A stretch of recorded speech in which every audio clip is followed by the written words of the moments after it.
Of all the parts of our life we want to work well, perhaps the most important is lifestyle. Mr. Schoaf gave me one of his strongest concepts when he said, "Don't just learn how to earn, learn how to live." And that's what lifestyle is all about, learning how to live. Here's one of the great challenges of life: being happy with what you have while in pursuit of what you want. Now consider this.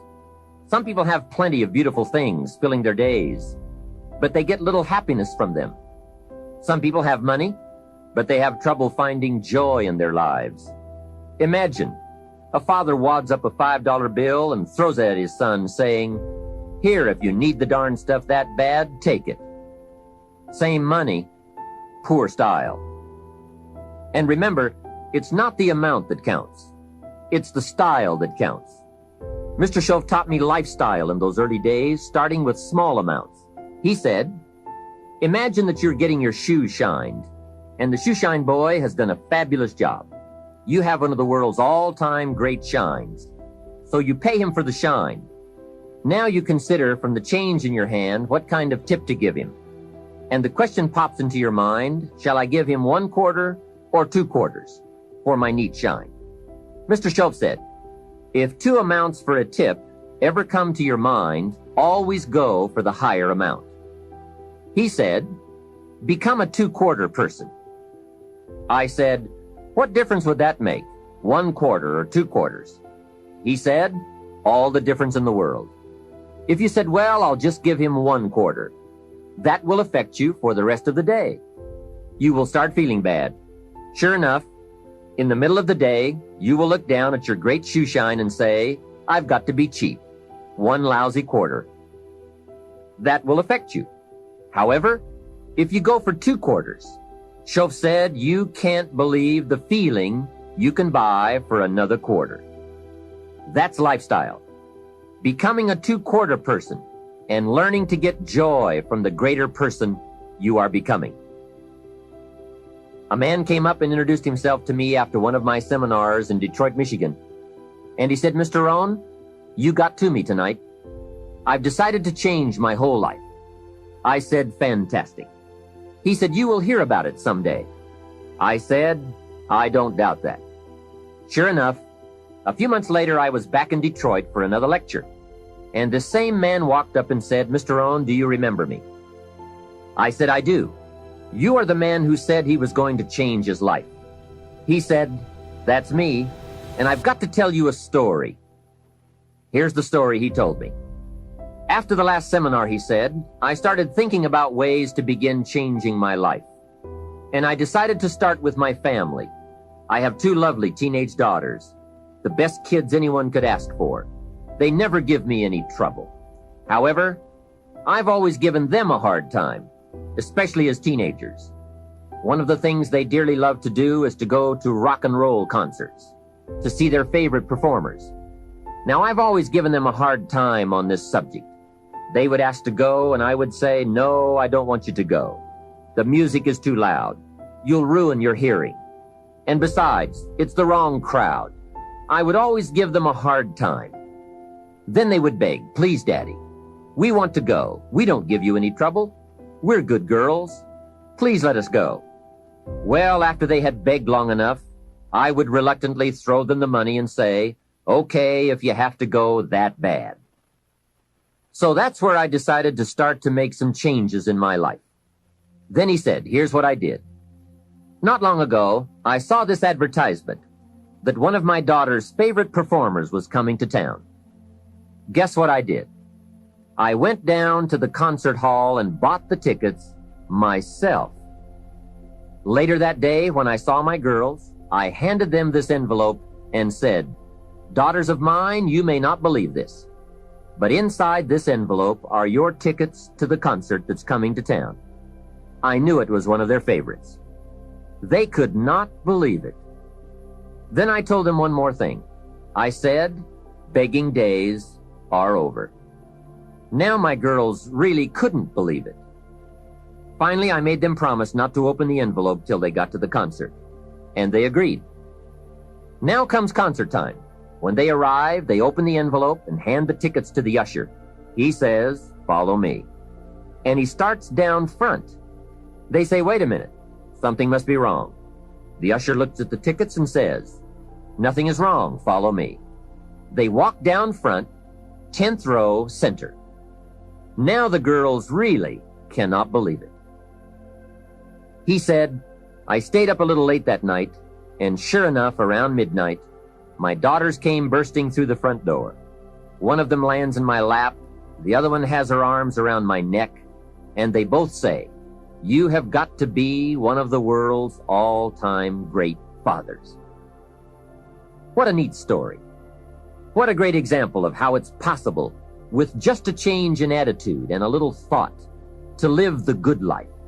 Same money, different style. Remember, the challenge is to get joy from your life and what you have to share. It's not the amount that counts. It's the uniqueness, the love, and the attitude that counts. Even people of modest means can experience a sophisticated lifestyle. They simply learn to save up some of their Pepsi money for a bottle of fine wine. Don't spend all your money a quarter at a time.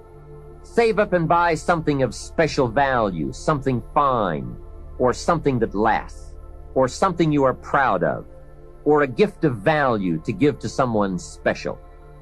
Even with modest means, you can save your candy money for a concert. And for a sophisticated person, a few may be better than many. Better a few treasures than a house full of junk. Lifestyle is a matter of awareness, values, education, and disciplined taste. It is an art that brings joy as it's practiced, not just a subject to be studied. It is the deliberate decision to savor and enjoy all the experiences and possibilities of life. Remember, all good things are upstream. A conscious act from a unique thought. That's where the pleasure is. And the act serves as a bridge between dreams and reality. So develop your lifestyle a little more. Your style of seeing, giving, sharing, enjoying. It's not the amount that counts, but the experience of choosing to live with style. I remember saying to Mr. Schoaf one time, if I had more money, I would be happy. And he gave me some of the better words of wisdom when he said to me, "Mr. Rohn, the key to happiness is not more. Happiness is an art to be studied and practiced." He said, "More money will only make you more of what you already are. More will only more quickly send you on to your destination." He said, "If you're inclined to be unhappy, if you get a lot of money, you will be miserable. More money will only make you more. More money will only amplify. If you're inclined to be mean and you get a lot of money, you will be a terror. If you're inclined to drink a little too much, when you get a lot of money, you can now become a drunk because you can drink everything." So style is not more. Style is an art, a genius, a design. Lifestyle is reserved for those who are willing to study and practice the higher arts of life. Lifestyle is culture, music, dance, art, sculpture, literature, plays, concerts. Lifestyle is a taste of the fine, the better, the best. Mortimer Adler, the philosopher, says, if we don't go for the higher tastes, we will settle for the lower ones. So develop an appreciation for the fine. That is a worthy purpose. Developing an appetite for the unique things in life. Study the art and reach for the best. To have the best in the time we have available to us, that is the quest. Remember, it's not the amount, it's the imagination. My lady and I were on a trip to Carmel, California one sunny summer day to do some shopping and exploring. I stopped to have the car serviced at a gas station. This young man, about 18 or 19, I would guess, came bouncing out to the car with a big smile, and he said, "Can I help you?" I said, "Yes. A full tank of gas, please."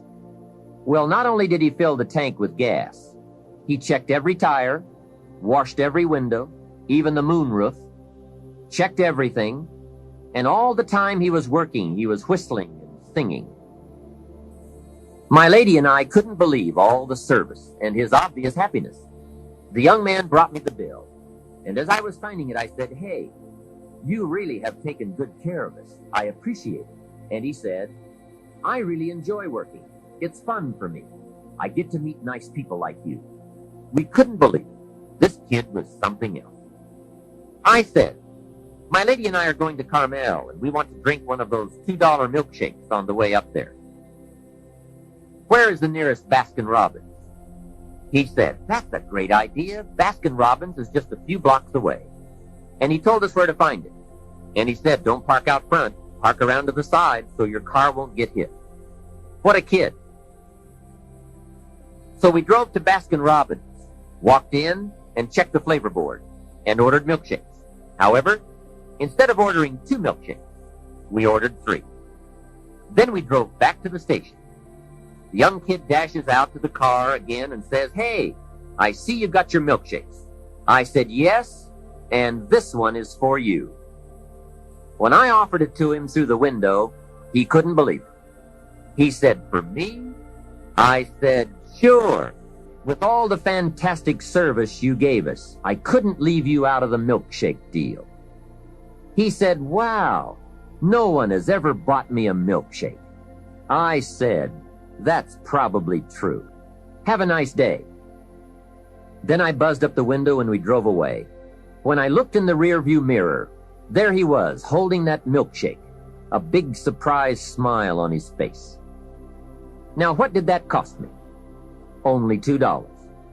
Hey, I've enjoyed and shared the memory of that experience 100 times. For just $2. Remember, it's not the amount that counts. It's the style.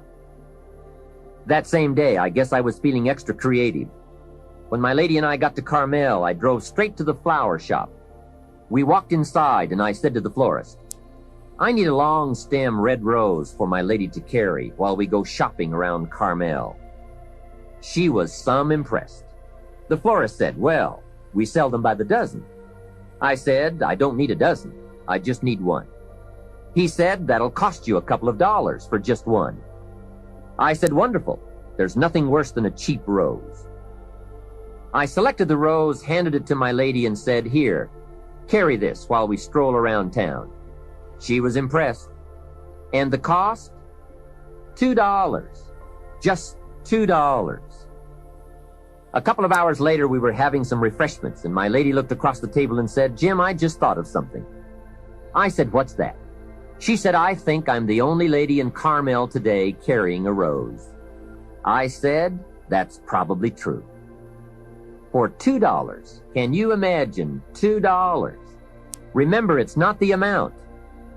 Hey, just 2 ideas and a total cost of $4 for unique experiences and sweet memories. Just 2 modest examples of how easy it is to put style in your life. Make sure you don't miss out. Don't miss anything you can enjoy. Be sure you live your life in style. Here's something else to think about. Did you ever hear where the expression tip came from? As in tipping the waiter or waitress in a restaurant. Mr. Schoaf taught me that it began as a symbol for the phrase, "to ensure promptness." Now, Schoaf said, if a tip is to ensure promptness, when should you give it? Answer, up front. See, I didn't know that. I said, no, you have lunch, and if you get good service, you leave a good tip. If you get lousy service, no tip. And he said to me, no, Mr. Rohn. Sophisticated people don't take a chance on good service. They ensure good service by giving the money up front. I said, wow, what a way to live. I had never thought of that. So the next time you have someone special to take to lunch, call the waitress over, arm around the shoulders and say, here's $5. Would you take good care of me and my friend? Schoaf said you won't believe what happens. They do what's known as hover. They hover around your table. Without the insurance, you are usually looking around saying, where is my waitress? Has she gone on a break? Same money, different style. One last major point.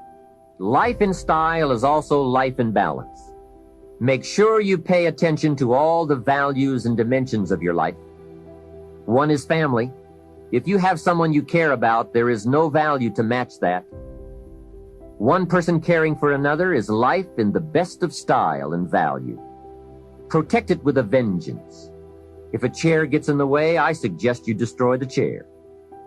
It was wisely said so long ago, but is still true for today. There are many treasures, but the greatest of these is love. Better to live in a tent on the beach and have a love affair than to live in a mansion by yourself. Ask me. I know. Family must be cultivated like an enterprise, like a garden. Time and effort and imagination, creativity and genius must be summoned constantly to keep it flourishing and growing. Next is friendship. A priceless value, friendship. Friends are those incredible people who know all about you and still like you. Friends are those people who are coming in when everyone else is leaving. And as someone once suggested, be sure to make the kind of friends on your way up who will take you in on your way down. Life is a bit of both up and down. But with true friends, friends who care regardless of your circumstances, the ups are more automatic and the downs less devastating. Traveling around the world, I have made some unique friends. I've also got some strange friends. One of them is a thief. He steals, but you'd love him. He's really a neat guy, but he really does steal. Now, he's not a big thief. He's just a little thief, but he is a thief. Once in a while, someone reminds me, your friend steals. I say, I know. What can I do? I talk to him about it. He's just my thieving friend. I do have one very special friend, though. If I was stuck in a Mexican jail and accused unduly, I would call this friend. Guess why I'd call this friend? He would come and get me. Now that is a friend. Someone who would come and get you. Guess how much you would spend to get me? Right, as much as it would take. Guess how long you would try to get me out? You're right, as long as it would take. That is a friend, someone who would come and get you.